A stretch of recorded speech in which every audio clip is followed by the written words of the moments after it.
So if you play games on your phone, you got to be careful out there because you could be getting scammed. It turns out that Epic Games, which runs Fortnite, was just fined $520 million by the FTC. I want to go over some details of this because I think it's important, and also talk about Twitter as it relates to the Epic Game Fortnite thing. So first, when we're talking about the fine here, $520 million. It's broken up into two different parts. So you have 275 million penalty. That's for violating children's privacy law, and then you have 245 million in refunds to consumers because essentially they were tricking consumers, which is pretty nuts. The privacy stuff breaks down in a couple things. So one is they're essentially we're collecting your kids' data without your permission, and then when you contact them to delete your kids' data, it's like really, really difficult. They have to jump through a lot of hoops, and sometimes they don't even delete your kids' data even after you ask them. The other issue is that when your kid is logging into Fortnite, by default, the text and the voice is set to public. So essentially, your kid can interact with a bunch of adults who may say a bunch of uncomfortable things. The way that they put it here is they say Epic's role in matching children and teens with strangers to play Fortnite together harm teens and children. Children and teens have been bullied, threatened, harassed, exposed to dangerous and psychologically traumatizing issues. And I'm sure you guys know when you log on to the internet, there's a lot of things that people say that aren't so great. We saw this issue before with the metaverse. That's over, the Mark Zuckerberg and the team. I saw a lot of reports when people log on, they just say there's a bunch of just kids and trolls and griefers running around just saying all kinds of things. And I've had these experiences as well. I do YouTube every single day, so I know it's a thing. And I wouldn't necessarily want kids to be exposed to this kind of stuff. So to turn on voice and text by default, I do agree that that does create problems. So that's another thing. Now, in terms of like shady practices and outright scam, so the FTC, they call this illegal dark patterns. And basically what it is, and I didn't know that games would do this. So say your phone is in sleep mode, right? And we'll read the details from the government. They say, for example, players could be charged while attempting to wake the game from sleep mode while the game was in a loading screen, or by pressing an adjacent button while attempting to simply preview an item. These tactics led to hundreds of millions of dollars in unauthorized charges to customers, or for customers, I should say. So like, imagine like you're trying to, pick up your phone, it's black, and you just like going to push the button, and you end up buying something, right? Or you just want to preview an item and you end up buying it. Like, it's in a loading screen. You're like, okay, is it done loading or not? And just basically, it sounds like they just made it too easy to buy stuff, and there's no like confirmation button. So that's pretty much a scam. And then the other thing that's really interesting is, there's two. One is children could essentially buy these things really easy. They called it V-Bucks in Fortnite for those who play this thing. And we had a similar issue when I remember it was years ago when like it was called Smurf berries, and kids were just like buying Smurf berries up the wazoo essentially, and weren't requiring passwords and stuff like that. And they're saying here that some parents complained that their children had racked up hundreds of dollars in charges before they realized Epic had charged their credit card. And what's worse is, I guess this is the other part of the fine.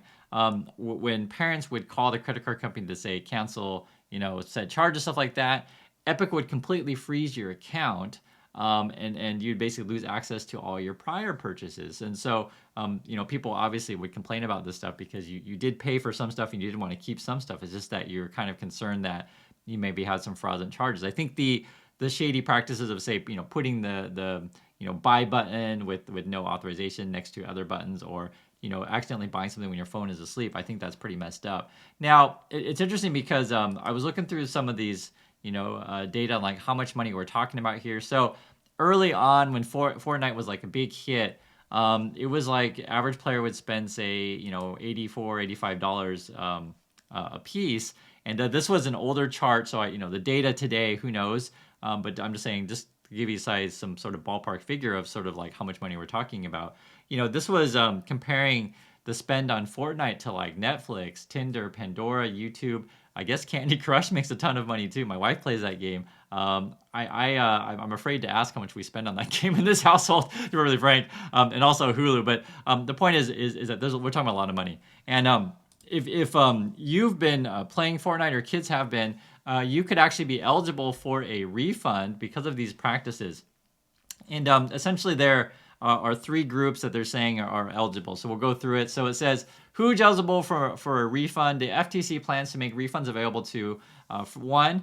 Parents whose children made unauthorized credit card purchases in the Epic Game Store between January 17th and November 18th, right? So that'd be one group. So if you're a parent and your kids bought stuff without your permission, you can get a refund.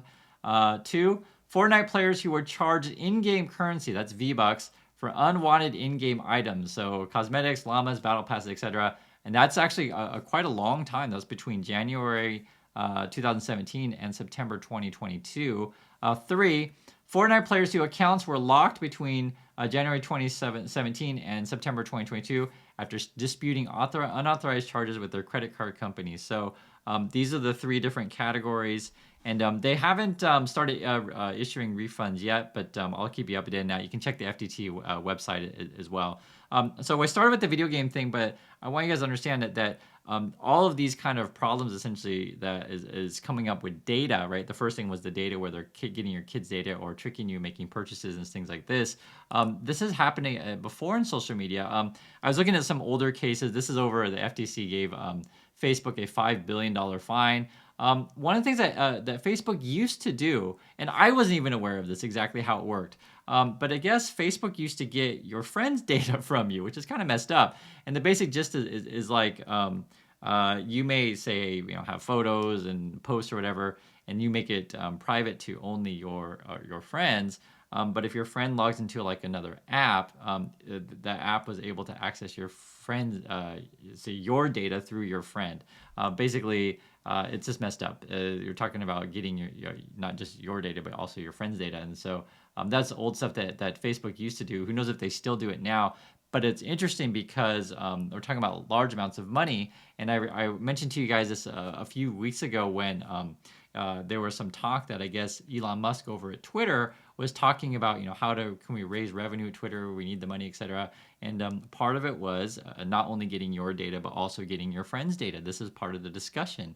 And Twitter actually has a pretty shady past. Even before Elon Musk, they got fined by the FTC before. And before, what they would do is they would get people's phone number from basically really shady tactics, for real. And this reminds me of what's going on with Fortnite. So essentially, they had to pay $150 million fine. And the shady tactic that Twitter used to do is you would try to log in your account, and they would give you the screen here, and it would say, your account has been locked, and you got to verify your phone number if you want to get in this thing. Say it's a security issue, and Twitter's basically lying to you. They were saying it was a security issue that you have to give them your phone number, but as it turned out, they're using that to make a bunch of money, and the government was saying they're just making a crap ton of money. So they here, I'll read the details. Read this here. According to the FTC, much more was going on behind the scenes. In fact, in addition to using people's phone numbers and email addresses for protective purposes from the company claimed, Twitter also used the information to serve people targeted ads that enriched Twitter by multi-millions. And so, the government's claiming we're not talking about small money. They're saying multi-millions. And like I said, I think this is pretty deceptive, though. That's why I mentioned the Fortnite thing, Twitter thing, Facebook thing. This is a thing. And it's interesting because, we're talking about real money here. Data is money. And, we've been talking about Musk and Twitter on the channel as well. And, one of the things is when he's been, firing a bunch of employees is Twitter still in compliance. So it's going to come up, I think, after the holiday season. We go into January. Already, the EU is concerned about data privacy. There was an issue with Ireland that just came up just a few hours ago. I'm just reading it here. 5.4 million users has a data leak. And, when we're talking about data leak, just think about do you want your credit card information, your address, your phone number, all that stuff to be out in the public? And this is sort of why I mentioned some of the biggest scams may be on your phone, because depending on which apps you use and stuff like that, they might not be protecting your data or selling your data, and it could be any number of things. And for example, recently I just saw in the news there was a company called LastPass that's been hacked. They're like a password protection company, and obviously you don't want all your passwords to be out there everywhere for your banks and any number of things. And this is something that we need to pay attention to. So that's why I'm letting you guys know. Be careful out there with games, and if you notice any sort of odd charges that you don't recognize, call your credit card company and say, hey, what's up with that? I've had, these things have come up, I don't know, maybe 3 or 4 times in my life. You call up the bank, you say, I don't know what that is, etc. or I didn't authorize that, and they'll usually work with you pretty well. But like I said, with Fortnite, that's pretty evil though, that they like basically ban your account if you protest. But I don't think it's right for them to just be taking your money. Now it's interesting because I was thinking about sort of the issues that we're dealing with today. Another one, and I'd love you guys to get an opinion on this one. What do you guys think about loot boxes? This is essentially the basic idea is you buy like a box, like a lottery ticket, essentially, if you're trying to play a game and you want to get like a certain kind of costume. You can't actually buy said costume. You just basically play the lottery. I'm sure you guys know what loot boxes are, and I don't know what's going to happen with that kind of stuff. And when I was a kid, just to give a little bit of history, I'm pushing 50, which you may or may not know, and the issues that we had as a kid was actually with Mortal Kombat. Whether or not there was too much violence in the game, that was a real thing. That was, these days, now we have ratings on games, so we don't have that discussion anymore. And it's funny how times have changed to where the discussion isn't really necessarily is there too much violence in games anymore. Now the discussion is like, are companies like making you buy stuff that are not, or sort of tricking you into buying stuff and also taking your data. So that's some thoughts that I have on this issue. Love to hear your thoughts as well. And I also want to hear you guys if you've been cheated in games before, or you feel like that you've had some sort of problems with social media and taking your data. So thanks again for watching, and I'll catch you guys in the next video.